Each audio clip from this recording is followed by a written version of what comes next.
બજારથી હવે તમે ઘી ખરીદી કરવા જાઓ છો તો ચકાસીને લેજો, કારણ કે સુરતમાં હવે નકલી ઘી બનાવવાની ફેક્ટરી પકડાઈ છે। સચિન જીઆઈડીસી વિસ્તારમાં ધમધમતી હતી આ ફેક્ટરી।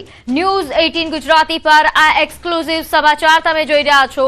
2000 કિલો કરતા પણ વધુ નકલી ઘીનો જથ્થો મળી આવ્યો છે। કુલ રૂપિયા 36 લાખથી વધુના મત્તાની हाल जे मुद्दामाल छे ते कब्जे करवामां आव्यो छे। सूरत एसओजी आरोग्य विभाग द्वारा सामूहिक दरोड़ा पाडवामां आव्या हता, ज्यां ऑपरेशन सुधी अंतर्गत मोटी कार्यवाही कराई। भरतभाई गोगनभाई पोलरा अने अमीन बाबूभाई वढवाणिया नामना 2 आरोपीओ पकड़ाया छे। तपासमां खुलासो थयो छे के आ गैंग सस्ता भावे आ डुप्लिकेट घी स्लम विस्तारोनी किराणा दुकानों, हाईवे परना होटेल, ढाबाओ तेमज आसपासना जिल्लाओमां बजार करता सस्ता भावे वेचता हता। आ रीते तेओ सामान्य नागरिकोना आरोग्य साथे खतरनाक चेड़ा करी रह्या हता। सूरतनी आ घटना छे, ज्यां पहेला आपणे नकली पनीरनी फैक्टरी जोई चूक्या छे अने हवे आ नकली घीनी फैक्टरी मळी आवी छे, ज्यां 2000 किलो करता वधु नकली घीनो जथ्थो जप्त करी लेवामां आव्यो छे। मळती माहिती अनुसार आ गैंग ए आसपासना जे स्लम विस्तारो छे त्यांनी किराणानी दुकानोमां घीनुं वेचाण करता हता। आ उपरांत हाईवे परना होटेल अने धाबाओ पर तेमज आजुबाजुना जिल्लाओमां पण बजार करता सस्ता भावे आ घी वेचीने लोकोना आरोग्य साथे रमत रमता हता। त्यारे आ नकली घी मामले न्यूज 18 ना सवालो। भेड़सेड़िया तत्वोना तार क्यां सुधी छे? अत्यार सुधी आ फैक्टरी धमधमती हती तो अत्यार सुधी तंत्र क्यां हतुं? लोकोना आरोग्य साथे आ प्रकारनी रमत क्यां सुधी थती रहेशे? कड़क कार्यवाही क्यारे थशे के हवे जे दाखलारूप कार्यवाही छे तेनी खास जरूर छे, कारण के आ प्रकारनी घटनाओं दिवसे ने दिवसे वधी रही छे। आवा भेड़सेड़ियाओ के जेमने कदाच तंत्रनो पोलीसनो कोई ज डर नथी तेवुं स्पष्टपणे देखाय छे, कारण के सूरत के ज्यां पहेला आपणे नकली पनीर नी फैक्टरी मळी आवी हती, आ उपरांत पण घणी चीज वस्तुओ, खाद्य पदार्थों जे नकली बजारमां वहेती थई छे। लोकोना आरोग्य साथे जे रीते हाल रमत थई रही छे खूब ज चिंताजनक छे। आटलो मोटो जथ्थो અહીં ઝડપાયો છે, ત્યારે કેવા પ્રકારની કાર્યવાહી થશે તે જોવું રહ્યું। નકલી ઘીમાં કયા પદાર્થોની ભેળસેળ થઈ તે જાણકારી મેળવવી પણ ખૂબ જરૂરી છે। નકલી ઘી એ સ્વાસ્થ્ય માટે આ કેટલું જોખમી સાબિત થાય છે તે પણ આરોગ્ય વિભાગે જણાવવું જોઈએ। આટલો મોટો જથ્થો કોને વેચવાનો હતો તે જાણકારી પણ મેળવવી એ ખૂબ જરૂરી રહેશે। નકલી ઘીમાં કયા કયા પદાર્થોની ભેળસેળ હતી તેની માહિતી મળે ત્યારે ખ્યાલ આવશે કે આ કેટલું ઝેરી હતું। ત્યારે હાલ નકલી ઘીની આ ફેક્ટરી અંગે વધુ વિગત સાથે મારી સાથે સંવાદદાતા કીર્તેશ લાઈવ જોડાઈ ગયા છે। કીર્તેશ, નકલી પનીરની ફેક્ટરી અને હવે નકલી ઘીની ફેક્ટરી?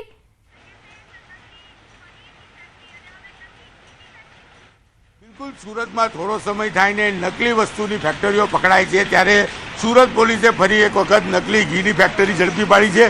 दृश्य सीधा जोई शकाय छे कि आज सचिन जीआईडीसी विस्तार है त्याथी एक नकली फैक्टरी पकड़ाई है। खास करीने पोलीसे अहींयाथी 2000 किलो नकली घी झड़पी पाड्युं छे। खास करीने भरत पोलरा अने अमीन वाढोरिया नामना 2 व्यक्तिओने झड़पी पाड्या छे। आ हलकी वस्तुओथी घी बनावता हता अने आ घी सौथी वधारे स्वास्थ्य माटे हानिकारक छे। खास करीने डुप्लिकेट घीनो 14 लाखनो जथ्थो झड़पी पाडवामां आव्यो छे। खास करीने आ ईसमो वनस्पति घीमांथी बनावता हता। जो कि सूरत पोलीसे आखुं नेटवर्क झड़पी पाड्या बाद कही शकाय कि आ कया प्रकारे घी बनतुं हतुं, शुं वस्तु वपराती हती अने केटला समयथी आ तमाम वस्तु बनतुं हतुं तेने लईने तपास शरू करी छे। खास करीने आ ए दरवाजो छे के आ दरवाजाथी अंदर जवातुं हतुं अने અહીંથી अंदरना भागमां जे मोटो दरवाजो छे કે ત્યાં આગળ ઘીનો મોટો જથ્થો બનાવવામાં આવતો હતો। જો કે પોલીસે 2 આરોપીઓની ધરપકડ કરી છે, પૂછપરછ શરૂ કરી છે અને કહી શકાય કે એના સેમ્પલ પબ્લિક લેબોરેટરી ખાતે મોકલવામાં આવ્યા છે।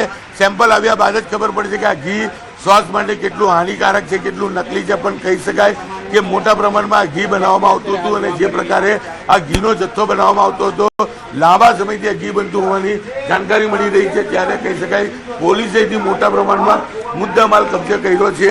2 વ્યક્તિઓની ધરપકડ કરી છે અને જે પ્રકારે આ ઘી છે ખૂબ જ સ્વાસ્થ્ય માટે હાનિકારક કહી શકાય।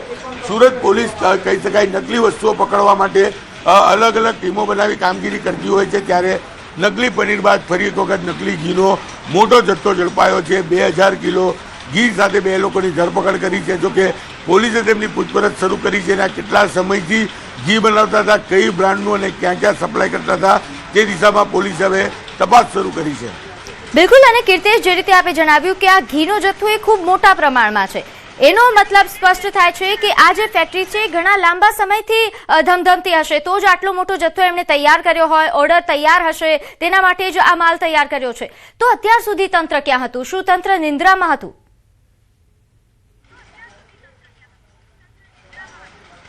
બિલકુલ. હું પહેલા બહારના દ્રશ્યો બતાવવા માંગીશ કે આ ઇન્ડસ્ટ્રીયલ વિસ્તાર છે અને આજુબાજુમાં જે રીતે ઇન્ડસ્ટ્રીયલ વિસ્તાર હોવાને લઈને અહીંયા અલગ અલગ ઉદ્યોગો ચાલતો હોય એટલે કે તંત્રના ધ્યાને નહોતું આવ્યું.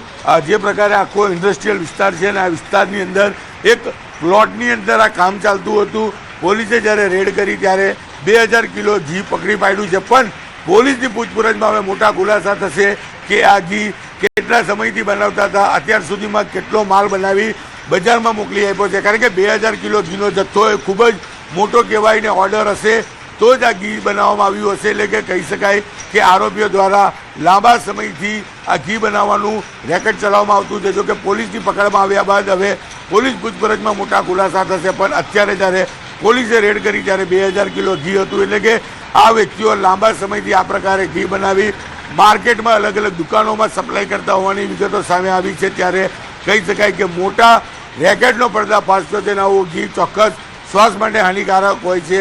તેના સેમ્પલને પબ્લિક લેબોરેટરી ખાતે મોકલવામાં આવ્યા છે અને સેમ્પલના રિપોર્ટ આવ્યા બાદ આ બાબતે ગુનો દાખલ થશે. પણ કહી શકાય કે નકલી પનીર બાદ હવે નકલી ઘીનું મોટું રેકેટ સુરત પોલીસે ઝડપી પાડવામાં ચોક્કસપણે સફળતા મેળવી છે. જી બિલકુલ કીર્તેશ, સફળતા તો મેળવી ચૂકી છે, પરંતુ જે રીતે એક બાદ એક આ પ્રકારે ખાદ્ય પદાર્થો સુરતમાંથી મળી આવે છે, આ ખૂબ જ ચિંતાજનક સમાચાર છે. અત્યાર સુધીમાં સુરતમાં આવા ઘણા બધા ખાદ્ય પદાર્થો ઝડપવાની જે ઘટનાઓ છે તે આપણે જોઈ છે. આપના મતે હવે કાર્યવાહી કેવા પ્રકારની થશે? બિલકુલ. પોલીસ વિભાગ દ્વારા દરોડા પાડવામાં હું બતાવીશ કે આ એક બિલ્ડિંગ છે. નાના મોટા ગાળાની અંદર શટર બંધ કરીને કોઈ વ્યક્તિ કામ કરતું હોય તો આજુબાજુમાં બી ખ્યાલ ના હોય કયા પ્રકારની કામગીરી ચાલતી છે.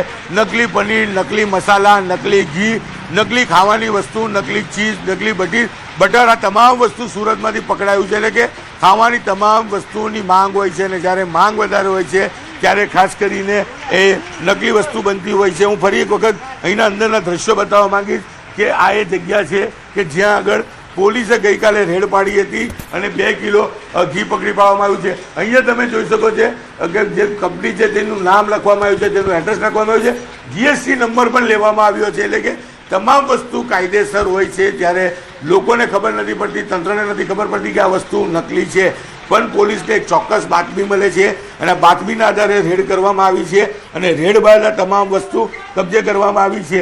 ખાસ કરીને કહી શકાય કે પોલીસે જ્યારે સેમ્પલ લીધા છે ત્યારે આરોપીએ પૂછપરછમાં કબૂલ્યું છે કે આની અંદર નકલી ઘી બનતું હતું. પણ જ્યારે તેનો રિપોર્ટ આવશે, રિપોર્ટ આવ્યા બાદ પોલીસ દ્વારા ગુનો દાખલ કરવામાં આવશે, આરોગ્ય વિભાગ દ્વારા ફૂડ સેફ્ટી એક્ટ મુજબ તેમને દંડ કરવામાં આવશે, ત્યારે જ કહી શકાય. પણ આવા આરોપીઓને કાયદાની છટકબારી છે તેમાં છૂટ મળી જતી હોય છે. પરિણામે તેઓ મહિનો, 2 મહિના, 6 મહિના બાદ ફરી આવો ધંધો અલગ જગ્યા પર, અલગ ભીડભાડવાળા વિસ્તારમાં શરૂ કરી દેતા હોય છે. આવા જ વ્યક્તિઓ લોકોના જીવ સાથે છેડા કરતા હોય તેવું સ્પષ્ટપણે દેખાય છે. બિલકુલ કીર્તેશ, આ ખૂબ મોટો લૂપ હોલ છે જેનો ફાયદો આ પ્રકારના ભેળસેડિયાઓ અપનાવતા હોય છે. પરંતુ અહીં તંત્રની કામગીરી પર પણ થોડા ઘણા સવાલો ઉઠી રહ્યા છે, કારણ કે જો આ મોટા પ્રમાણમાં જથ્થો વિસ્તારમાં વિતરિત થતો હતો તો શું અવારનવાર ચેકિંગની પ્રક્રિયા નહોતી થતી?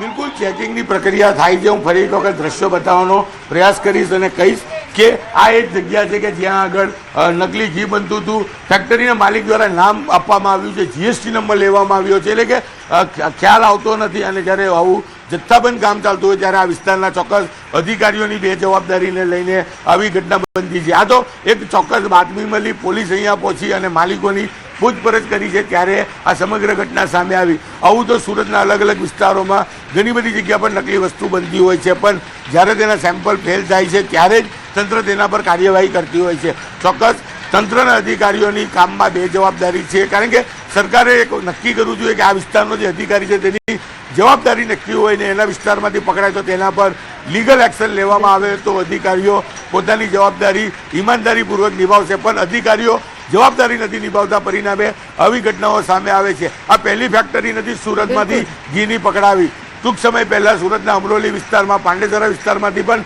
નકલી ઘી પકડાયું છે. પાંડેસરા અને કોલપાડ વિસ્તારમાંથી નકલી પનીરની ફેક્ટરી પકડાઈ છે. 1-2 કિલો નહીં પણ 2,000 કિલો પનીર પકડાય છે. એટલે કે સરકારે નક્કી કરવું પડ્યું કે હવે પનીર વેચવાવાળા વ્યક્તિએ પણ દુકાનની બહાર બોર્ડ મારવું પડશે કે આ પનીર ઓરિજિનલ છે કે એન્વોલોપ છે. એ જ પ્રમાણે આ ઘી અલગ અલગ દુકાનોમાં કેટરિંગમાં જતું હોય છે અને આ ડાયરેક્ટ માલ જતો હોય છે. તેની અધિકારીઓને ક્યાંક ધ્યાન નથી હોતી અથવા તો અધિકારીઓની જાણ હોય છે પણ પોતાનો ભાગ લઈ તેઓ આ સમગ્ર ઘટના પર પડદો નાખતા હોય છે. જોકે પોલીસના બાતમીના આધારે આ રેકેટ સામે આવ્યું છે, ત્યારે આ રેકેટમાં હવે કેટલા મોટા ખુલાસા થાય તે જોવાનું રહ્યું. બિલકુલ, આભાર માહિતી આપવા બદલ કીર્તિશ. તો હવે સીધા જઈશું સંસદ. ओम शांति। आज मौसम अच्छा है।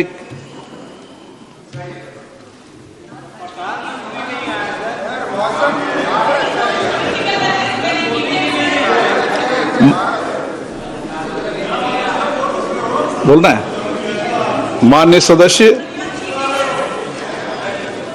मैं इस प्रतिष्ठित सदन में भारत की वैज्ञानिक प्रगति और टेक्नोलॉजी में आत्मनिर्भरता की यात्रा में प्राप्त एक महत्वपूर्ण उपलब्धि के बारे में उल्लेख करना चाहता हूं।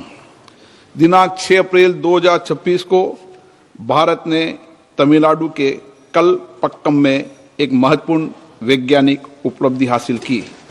हमारे 500 megawatt prototype fast bidder reactor ने प्रथम किटी कैलेटी को सफलतापूर्ण प्राप्त कर लिया है।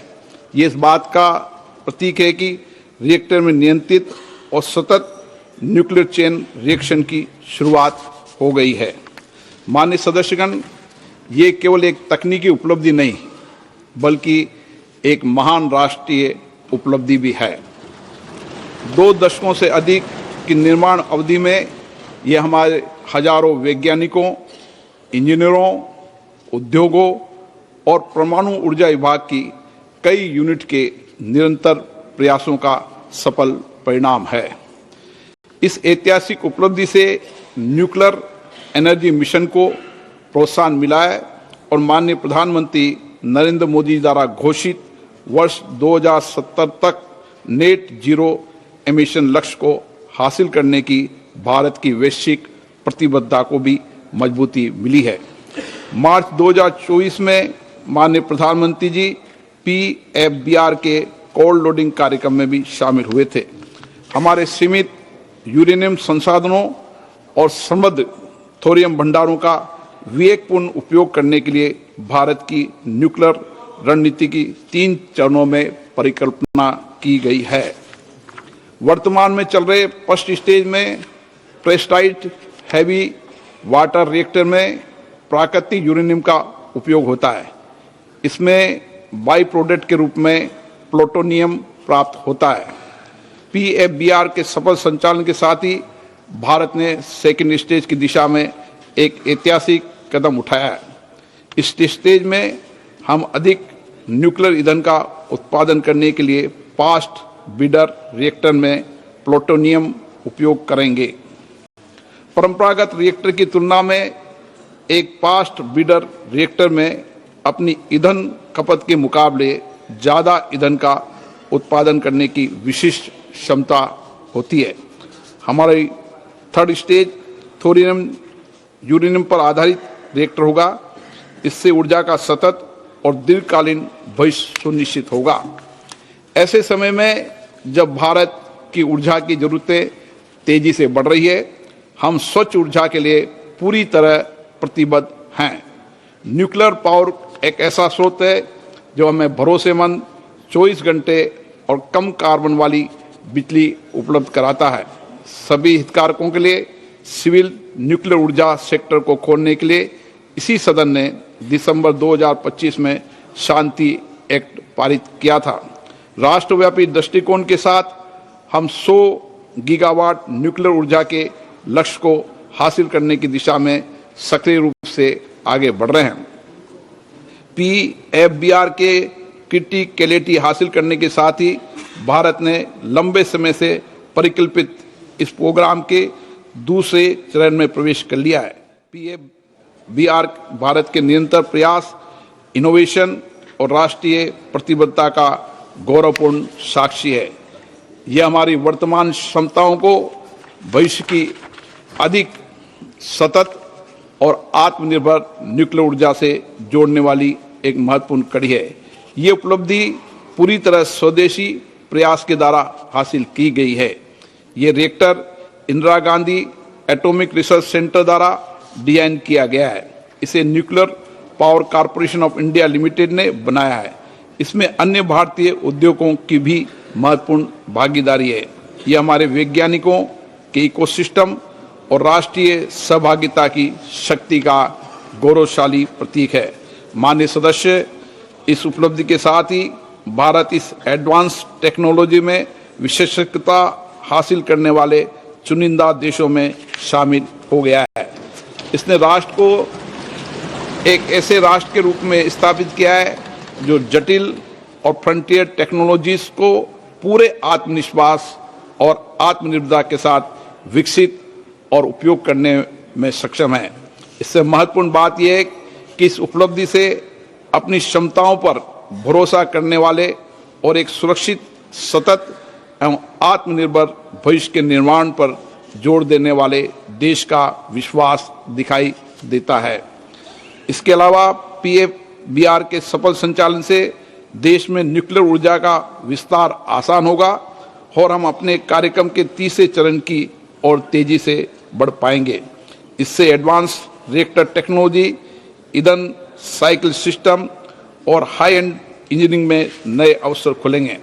माननीय सदस्यगण, ये उपलब्धि एक नई शुरुआत है। ऐसी शुरुआत जो हमारे वैज्ञानिक पायोनियर्स के विजन को आगे बढ़ाती है। एक ऐसी शुरुआत जो ऊर्जा आत्मनिर्भरता के लिए हमारी यात्रा को सुदृढ़ करती है।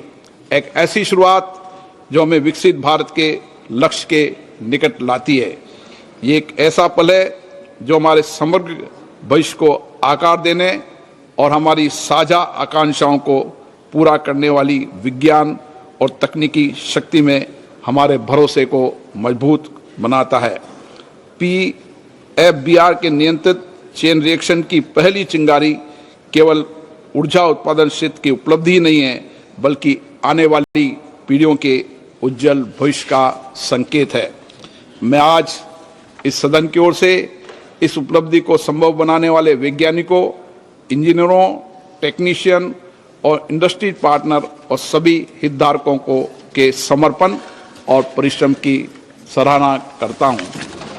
सदन भी तालियां बजा दे तो सराहना हो जाएगी।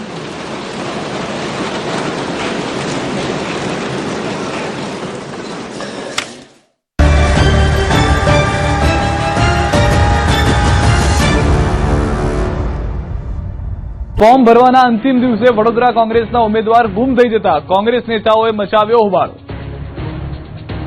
ધક્કામુક્કી, ઝપાઝપી, પોલીસ સાથે ચકમક, ગરમાગરમીની અધિકારી સાથે કોંગ્રેસ નેતાઓની ઉગ્ર બોલાચાલીના દ્રશ્યો વડોદરાના છે। વડોદરાની અકોટા મામલતદાર કચેરી ત્યારે રાજકીય અખાડો બની ગઈ, જ્યારે ફોર્મ ખેંચવાના અંતિમ દિવસે વડોદરા શહેરના વોર્ડ નંબર 11ના કોંગ્રેસના ઉમેદવાર કનુ પ્રજાપતિ ગુમ થઈ ગયા, જેથી કોંગ્રેસના નેતાઓને પરસેવો છૂટી ગયો। કચેરીમાં જબરો રાજકીય ડ્રામા સર્જાયો। વોર્ડ 11ના કોંગ્રેસના ઉમેદવાર કનુ પ્રજાપતિએ આજે ફોર્મ પરત ખેંચતા કોંગ્રેસે અકોટા મામલતદાર કચેરી ખાતે ભારે હોબાળો મચાવ્યો। ફોર્મ ખેંચ્યા બાદ ચુસ્ત બંદોબસ્ત વચ્ચે ઉમેદવારોને રવાના કરાયા, ત્યારે કોંગ્રેસના આગેવાનોએ ભારે હોબાળો મચાવ્યો અને ભાજપ દ્વારા લોકશાહીનું ગળું દબાવવામાં આવી રહ્યા હોવાના આક્ષેપ કર્યા। ઉમેદવાર કનુ પ્રજાપતિ ફોર્મ પાછું ખેંચીને રવાના થઈ રહ્યા હતા, ત્યારે કોંગ્રેસના કાર્યકરોનો રોષ ચરમસીમાએ પહોંચ્યો।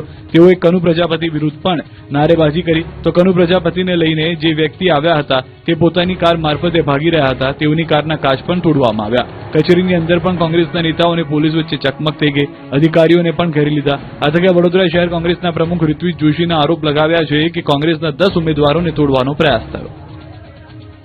આ તરફ વડોદરાની કલેક્ટર કચેરી રાજકીય અખાડો બની ગઈ। કોંગ્રેસના ઉમેદવાર ફોર્મ પરત ખેંચવા આવતા લિફ્ટમાં ફસાઈ ગયા। ગુજરાતમાં યોજાઈ રહેલી સ્થાનિક સ્વરાજની ચૂંટણીમાં ફોર્મ પરત ખેંચવાના છેલ્લા દિવસે વડોદરા કલેક્ટર કચેરીએ હાઈ વોલ્ટેજ ડ્રામા જોવા મળ્યો. વડોદરા કોંગ્રેસને ગણતરીની કલાકોમાં જ 2 ઝટકા લાગ્યા. પહેલા વોર્ડ નંબર 11ના કોંગ્રેસના ઉમેદવાર કનુભાઈ પ્રજાપતિએ ફોર્મ પરત ખેંચ્યું, જેની ગણતરીની કલાકો બાદ મહાનગરપાલિકાના વોર્ડ 2ના કોંગ્રેસના મહિલા ઉમેદવાર ભૂમિકા પ્રજાપતિએ ફોર્મ પરત ખેંચતા કચેરીમાં જબરી ખેંચાખેંચી થઈ. જ્યારે કોંગ્રેસના ઉમેદવાર કલેક્ટર કચેરીએ લિફ્ટમાં ઉપર જતા હતા ત્યારે જ અચાનક લિફ્ટ ખોટવાઈ ગઈ, જેથી લિફ્ટમાં રહેલા નેતાઓને પરસેવો છૂટી ગયો. લિફ્ટમાંથી બચાવવા માટે તંત્ર દોડતું થઈ ગયું. 2 માળની વચ્ચોવચ્ચ લિફ્ટ ફસાતા થોડીક જગ્યામાંથી હાથ પકડી લોકોને બહાર કાઢવા પડ્યા. જે બાદ ભૂમિકા પ્રજાપતિ કલેક્ટર સમક્ષ ફોર્મ પરત ખેંચવા જતા કોંગ્રેસના કાર્યકર્તાઓ ઘેરી લીધા, કોર્ડન કરીને કચેરીમાં લઈ જવા પડ્યા. આ દરમિયાન કોંગ્રેસના કાર્યકર્તાઓએ ભાજપ વિરોધી હોબાળો મચાવ્યો. પોલીસ સાથે ચકમક થઈ, જેથી પોલીસે ટીંગાટોળી કરી કાર્યકર્તાઓને નીચે ઉતાર્યા. જે દરમિયાન એક નેતાના કપડા પણ ફાટી ગયા. આ દરમિયાન કોંગ્રેસના નેતાઓએ ધાક ધમકીથી ભાજપ કોંગ્રેસના ઉમેદવારોને ફોર્મ પરત ખેંચાવતી હોવાનો આક્ષેપ કર્યો. આજ વખતે ભાજપને ખબર પડી ગઈ છે કે એમને આ પ્રજા વડોદરા શહેરની જનતા જાગર આપવાની છે, એટલે એમ કેમ પ્રકારે અમારા કોંગ્રેસના ઉમેદવારોનું ફોર્મ પરત ખેંચવા માટે બધાને દબાણ આપી રહ્યા છે. આજે જુઓ કે અમારા વોર્ડ નંબર 11ના જે ઉમેદવારો હતા એમનું બી ફોર્મ ખેંચ્યું અને વોર્ડ નંબર 2ની જે લેડીઝ છે એનો પણ ફોર્મ ખેંચવા આવ્યા હતા. એમને સખત વિરોધ કરેલો છે. પ્રજાપતિ મહિલા છે, ભૂમિબેન પ્રજાપતિ, આ બધાનો આ લોકોએ એમ કેમ પ્રકારે પૈસા આપીને ધાક ધમકી આપીને આ લોકોનો દબાવ કરે છે. ફોર્મ ખેંચવું. સુરતના વોર્ડ નંબર 1 કોંગ્રેસના ઉમેદવાર બોની પટેલે ઉમેદવારી પાછી ખેંચી. કોંગ્રેસ અને પોલીસ વચ્ચે થઈ ઝપાઝપી. ફોર્મ ખેંચવાના અંતિમ દિવસે સુરતની ચૂંટણી અધિકારીની કચેરી સમરાંગણમાં ફેરવાઈ ગઈ, કેમ કે કોંગ્રેસના ઉમેદવારોને ભાજપ તોડી રહી હોવાના આક્ષેપ સાથે કોંગ્રેસના ઉમેદવારો તો અજ્ઞાત સ્થળે મોકલી દેવાયા, પરંતુ ચૂંટણી અધિકારીની કચેરીમાં ભાજપ નેતાઓ અંદર પ્રવેશી કોંગ્રેસના ઉમેદવારના ફોર્મ રદ કરાવી રહ્યાના આક્ષેપ સાથે સુરત શહેર કોંગ્રેસ પ્રમુખ વિપુલ ઉદનાવાલા સહિતના કાર્યકર્તાઓ કચેરીએ પહોંચ્યા.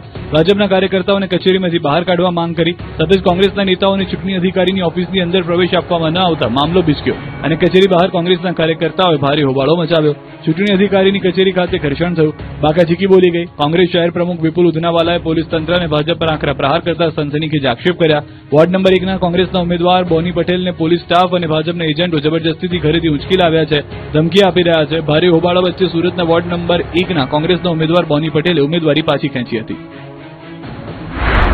મેં મારી મરજીથી પાછળ પણ કારણ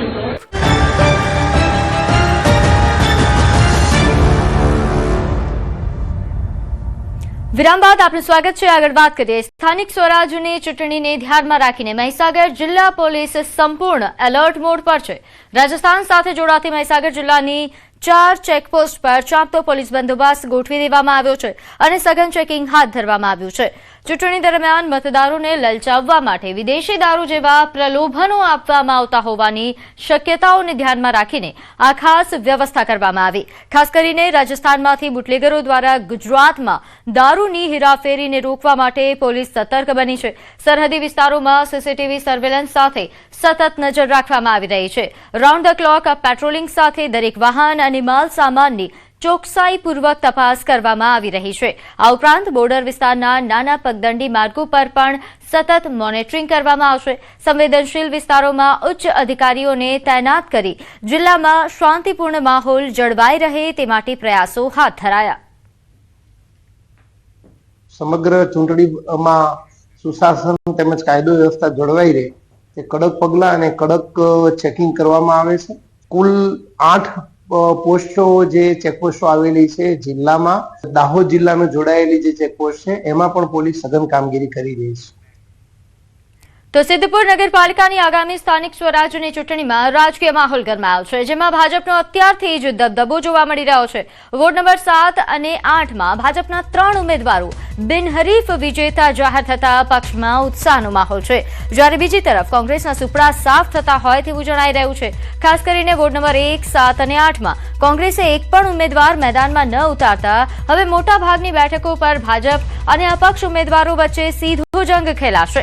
કુલ 36 બેઠકોમાંથી 33 બેઠકો પર 81 ઉમેદવારો પોતાનું નસીબ આજમાવશે, જેમાં અપક્ષ ઉમેદવારોની સંખ્યા કોંગ્રેસ કરતા પણ વધુ હોવાથી રસાકસી ભરી ચૂંટણી થવાના એંધાણ છે. વધુ વિગત સાથે મારી સાથે સંવાદદાતા અશરફ જોડાઈ ગયા છે. અશરફ, સિદ્ધપુર પાલિકાની ચૂંટણીમાં આ વખતે કેવો માહોલ? બિલકુલ પ્રીતિ, સિદ્ધપુર નગરપાલિકાની સ્થાનિક સ્વરાજની ચૂંટણીનો માહોલ ગરમાશે, ત્યારે મતદાન પહેલા જ ક્યાંક ભાજપે પોતાની પકડ મજબૂત કરી હોય તેવું દેખાઈ રહ્યું છે, કારણ કે બીજી તરફ કોંગ્રેસની સ્થિતિ પણ નબળી જોવા મળે છે. ચૂંટણીના પરિણામો હજુ જાહેર થયા નથી, પરંતુ તે પહેલા જ ભાજપના 3 ઉમેદવારો બિનહરીફ ચૂંટાઈ આવ્યા છે, જેમાં વોર્ડ નંબર 7માં પ્રીતિબેન મોદી ભાજપમાંથી, જ્યારે વોર્ડ નંબર 8માં વર્ષાબેન પટણી અને જીગોર ઠાકોર. મહત્વની જી અશરફ, આભાર માહિતી આપવા બદલ.